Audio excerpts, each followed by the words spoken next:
How do I heal from disappointments when I've been waiting for something for so long and it has yet to come to pass? Hi, I'm Miss T, and welcome to Talks with Miss T. I'm a trauma therapist for arising and current entrepreneurs and high achieving professionals. Welcome to my channel. What do you do when you feel like you have been waiting in the trenches for a long time for something that has yet to come to pass? And while in the trenches, you are growing weary. And you know you're growing weary because some of the signs that you're growing weary is you're no longer passionate about the things that you were once passionate about. You know you're growing weary because it feels like what you're doing is in vain. You feel like you're growing weary because you feel like, God, I've helped so many other people, but yet I need help myself, which is no shame, none. You know, if you're in any type of healing profession and you feel like I'm getting discouraged myself. The Bible talks about waiting on the Lord and that he would renew your strength. And waiting, oh gosh, you can't stand that word, right? Waiting your turn can be hard because it's not just about the destination. And I think once we get that, we will begin to have revelation in other areas.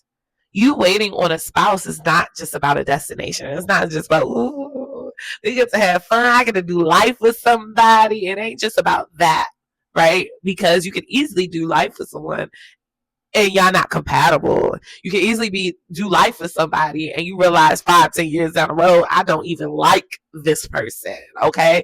Like easily, right? But that's not what you want. You want God's best for you. So while you are waiting, it is important for you to be in settings that also helps encourage that waiting. What type of community have you been cultivating, right? Where are you going to get your strength? Yes, you should be in church. In addition to being in church, you should have some type of hobby. What do you do to give yourself permission to look forward to? And oftentimes what I see when people are struggling with any type of depression, any type of SI, if you will, not wanting to be here anymore, it's because they do not have anything to look forward to. When you feel all alone in life, when you feel like you're doing life by yourself, it can get hard, right? Especially if you're an entrepreneur, especially if you have people around you that don't necessarily understand the weight of what you do, right? It can get hard, but it's going to be important for you to get into community. I know you don't have a lot of strength at the end of the day. Set a day aside specifically for your hobbies and specifically to pour into you. And at minimum, at 1 hour, really 3 hours each day, you should really be having that time to pour back into your spiritual needs, your wellness needs, and your physical and emotional needs. You should have at least minimum 3 hours. That could be before work or after work. I would say split it up, an hour and a half before work and then an hour and a half in the evening times.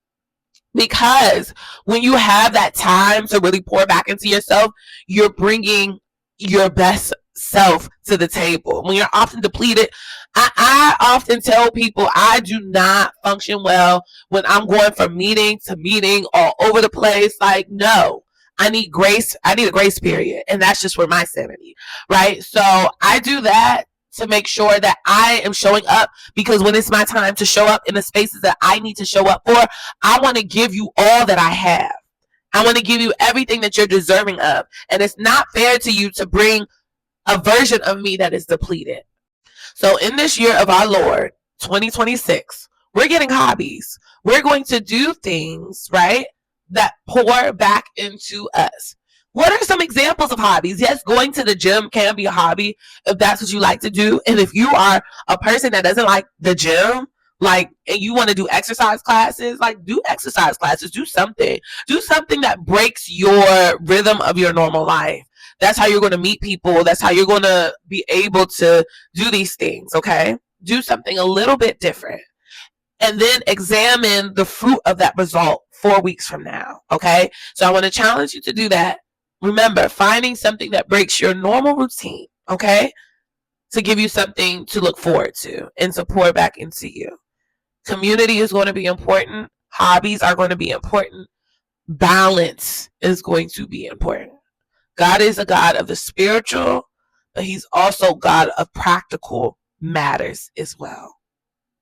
And it's important for you to take care of those practical matters as well. Toodles.